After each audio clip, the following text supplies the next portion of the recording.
All right, well, welcome to Wesley's Own Words, where we are looking at the original works and writings of John Wesley, especially those that play an important role and were kind of seminal in the formation of the Methodist movement as we know it today. And we're going to start off in a very logical place, which is one of his very earliest writings about the nature of what he was attempting to do in the Methodist movement, he and his brother Charles specifically, and that is the nature, design, and general rules of our united societies.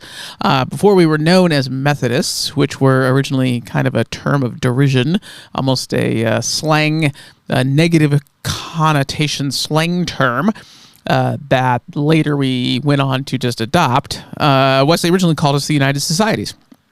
And early on in 1743, he wrote down this letter that eventually became a pamphlet. That was a kind of big thing at the time in that kind of mid-17th century, was this idea of a pamphlet. Wesley wrote a lot of them, and he would take some of his more important writings, and especially longer letters or whatever, and turn them into pamphlets that could be purchased relatively easily and cheaply. This was kind of new as a way of getting some important information into the hands of any and everybody who wanted it. So you could imagine if you were invited to attend some kind of West Methodist gathering, that these little pamphlets would be on offer as a way of explaining who Methodists were and what their intentions and purpose were. As we go through all of these, it's important to remember that Wesley did not set out to build a church. He did not set out to build a denomination or anything like it. He was trying to build a movement amongst people who wanted to live in what he thought was a more faithful way and a more intentional way. And we'll kind of see as we go through this what that means. Now, today we're just going to look at the first three paragraphs of this writing.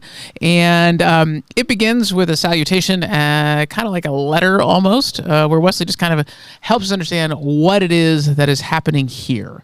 And so Wesley writes, in the latter end of the year 1739, so a couple years before, 8 or 10 persons came to me in London who appeared to be deeply convinced of sin and earnestly groaning for redemption.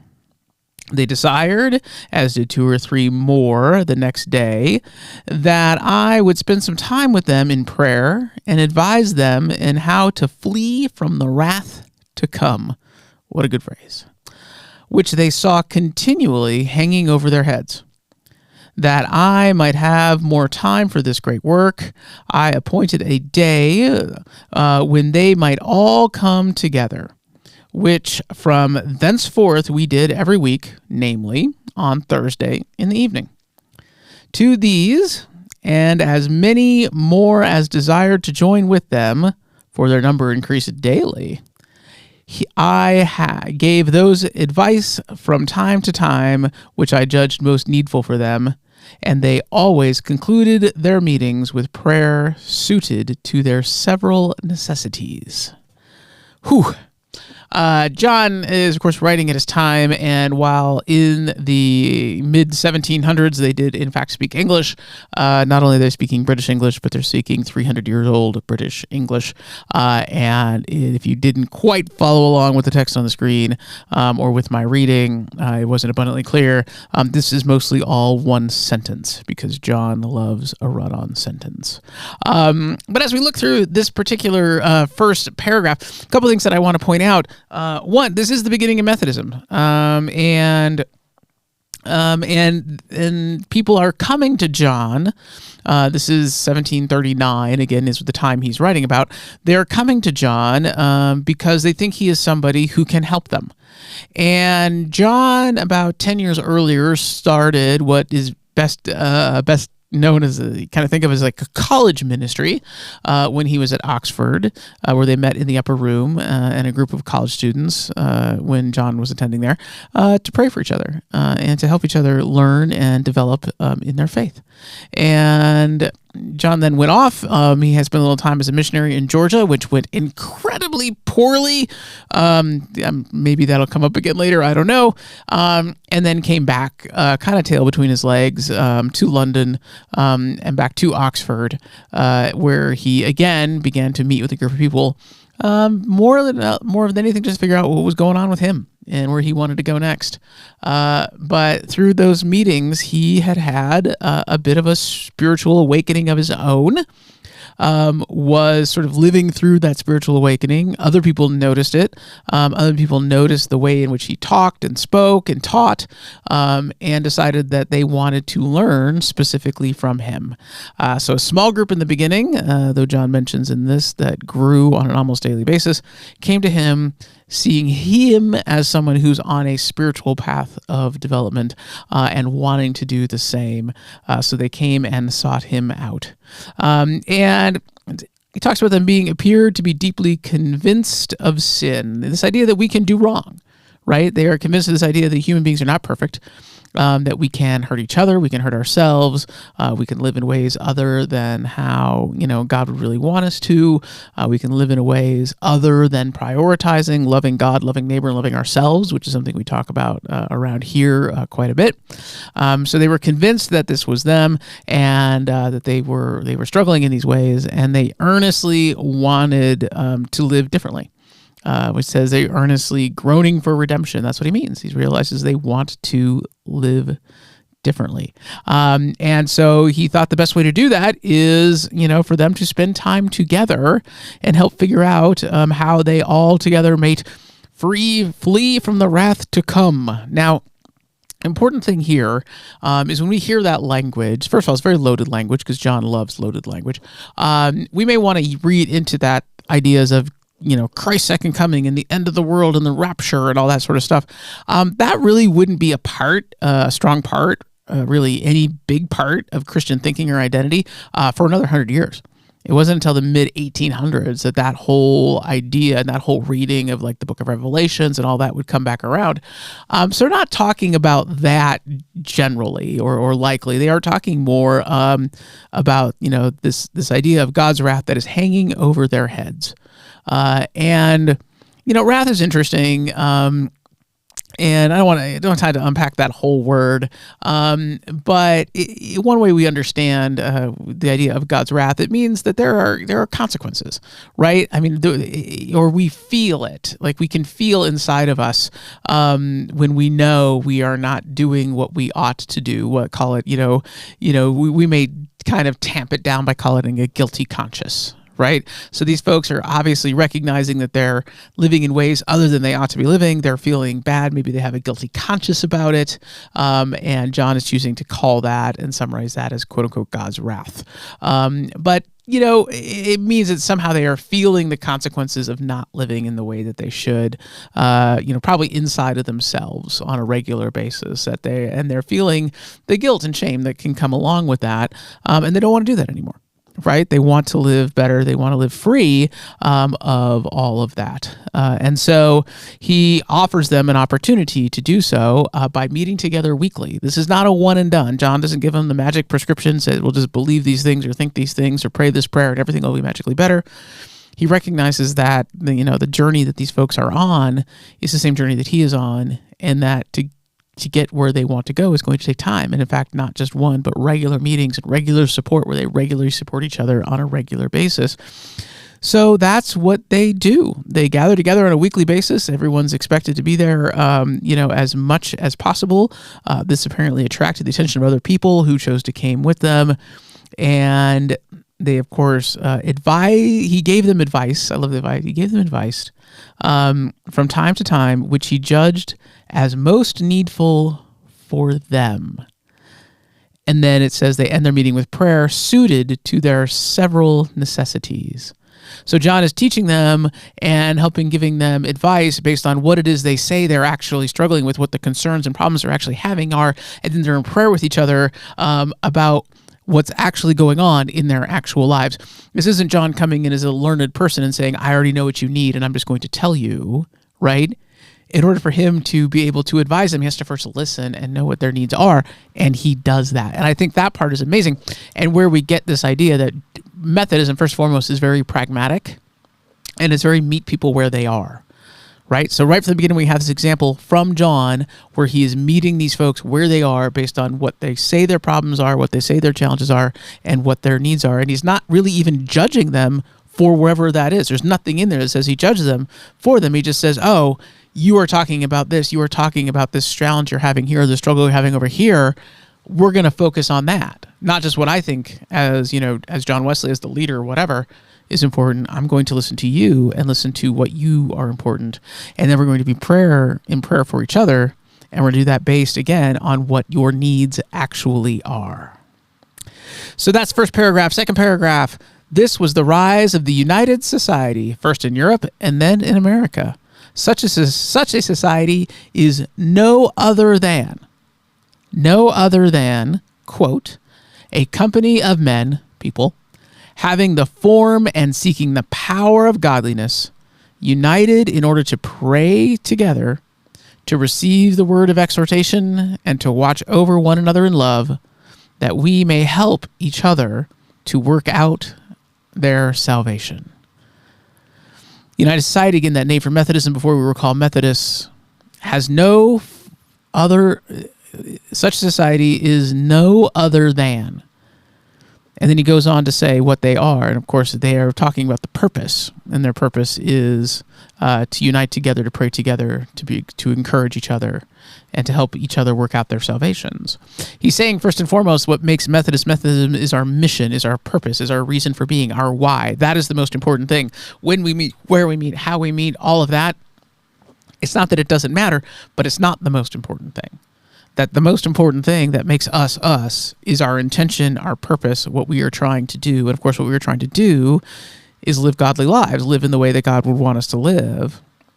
And we do that by working together and by praying together, and to receive the word of exhortation. Exhortation is a great word. Kind of a synonym for exhortation would be encouragement, but it's like encouragement on steroids, right?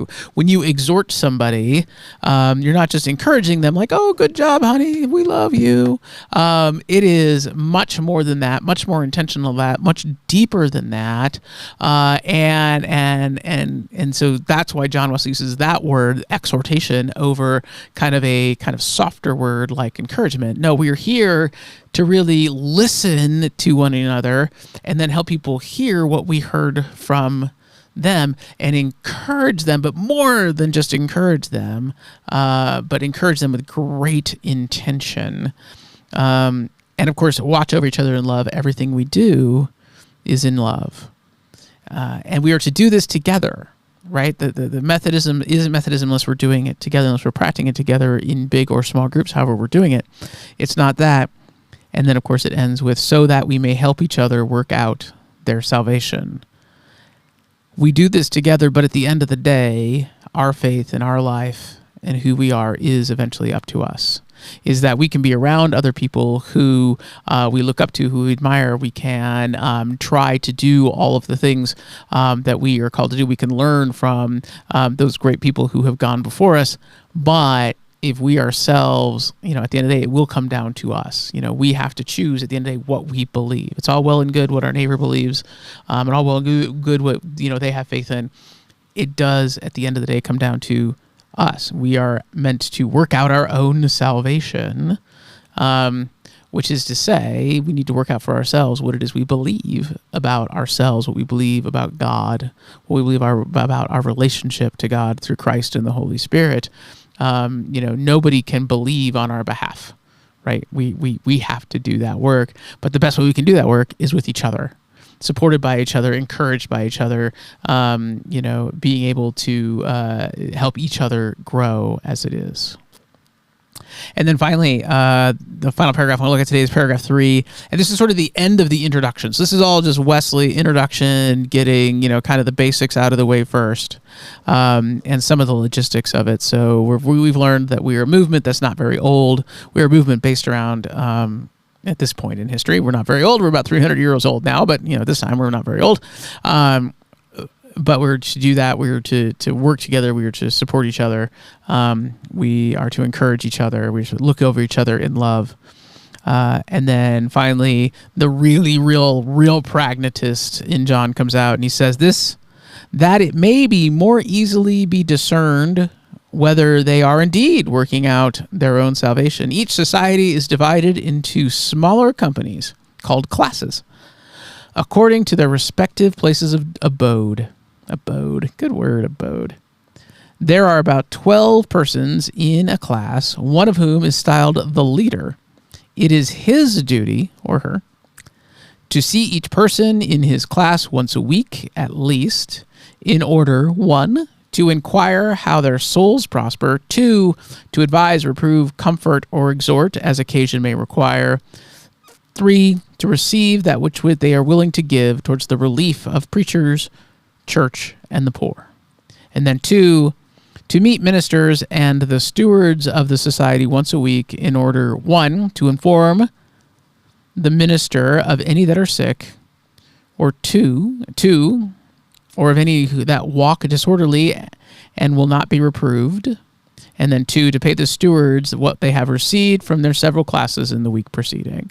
So if you are going to practice at this point in the Methodist tradition as a United Society, there were probably big group meetings, but then there were smaller meetings of no more than about 12 people, and if it got too big, they would divide themselves in half. And that is where you would get the real meat. That's where you could actually be in that smaller group. You actually could be in conversation with each other. You could learn from each other. You could ask questions of each other. You could really support each other in how you're doing in a way that you can't do in a larger group. And there's a leader there to make sure that no one's monopolizing too much time and that everybody gets an opportunity to share and be heard. Now, a couple of important notes. It says that they are going to be organized in a particular way. This is why I actually wanted to read this chapter or this paragraph. I almost skipped it. But it's important to recognize that they are being organized by their respective places of abode, basically where they live. And unlike today, where you've got people very, very segregated into different neighborhoods, that didn't used to be the way that it was. You couldn't really do that before there were cars and buses and trains and all that. And in Wesley's time, there were none of those things. Servants would live very, very close to the people they served. Sometimes they would live in the same home. They would either maybe live all the way in the attic where it was unbearably hot, or all the way in the basement where it was unbearably cold, or whatever, or in tiny little houses, or apartment blocks right next to the very large houses that the rich and important people were in. And the factory workers and the factory owners all lived very close to the factory, all lived similar to each other. So if you organize people geographically, you're going to break down a lot of the economic barriers that usually keep people apart. And these same folks, who may be even living in the same physical space, may on Sunday mornings walk out the door with one going left to, the church where all the rich people go, and the other one's going right to all the church where all the poor people go. It could really be that stark. So by organizing people by nothing other than where it is that they happened to live, and giving no other criteria, and not really allowing any other criteria to make that determination, you will find yourself in one of these class meetings doing, as you can imagine, some fairly personal sharing about your salvation and where you're at and the struggles you're having. Across a lot of dividing lines that would have existed in the society at the time. And this is one of those ways that John is creating, and his brother Charles, but the Wesleys are creating a very different expression of faith and faith community than would have been found in the churches at the offering, the churches in general. And then, of course, they took an offering because, none of this stuff is free. I have no problem, I've said multiple times, asking people for money for the life of the church because I believe in what the church does. And nothing really happens for free, even in a upstart renewal movement like Wesley is trying to found through the Methodists. There are people who need to be supported. There are people going around preaching to all these different societies and them, but there's also the work of the church and the work with the poor and the mission, and they did a lot of work with prisoners at this time, and so that needs to be supported as well. And so they would And because Methodists did not meet on Sunday mornings for their own unique worship. They went to church with everybody else in the same Church of England churches everybody else went to. So, the class meetings, these smaller meetings, were the places they had the opportunity basically to pass the plate, take up an offering, take up a collection to support the work of Methodism in general. All right, so these are the first 3 paragraphs of the nature, design, and general rules of our United Societies. A lot of times these can seem a bit interminable just because of it's English, but it's not really, and it's kind of old, and it's written for a time other than now. But similar to how we approach Scripture, there is an opportunity to learn from it, and they're still considered, and this is still considered authoritative for us today. You will find it at the front of the Book of Discipline at the United Methodist Church and other Methodist traditions, and we still look at this particular document in particular and say, this really encapsulates John Wesley's intention for us, that we are a movement defined, and we are a group. Even today, 300 years later, we are still a group defined by our purpose, to help each other, work out our salvation, to help each other live more faithful lives, to help each other learn to love God, love neighbor, and love ourselves a little bit more. And so long as we are doing that and prioritizing that, then we are Methodists in the way that Wesley is looking for us to be Methodists. Okay, I hope this was helpful to you. We're going to be going through this particular document again, a couple paragraphs at a time over the next coming weeks, and then we have another one that was written a few years later called "Advice to People Called Methodists." Comes after a time when we finally embraced the name. John Wesley invited and just embrace the branding, right? If that's what people are going to call you, then that's what we're going to call ourselves. So that will be what is on offer next. But look for a few more of these in the future as we continue to look through the nature, design, and general rules of our United Societies. Thanks for joining.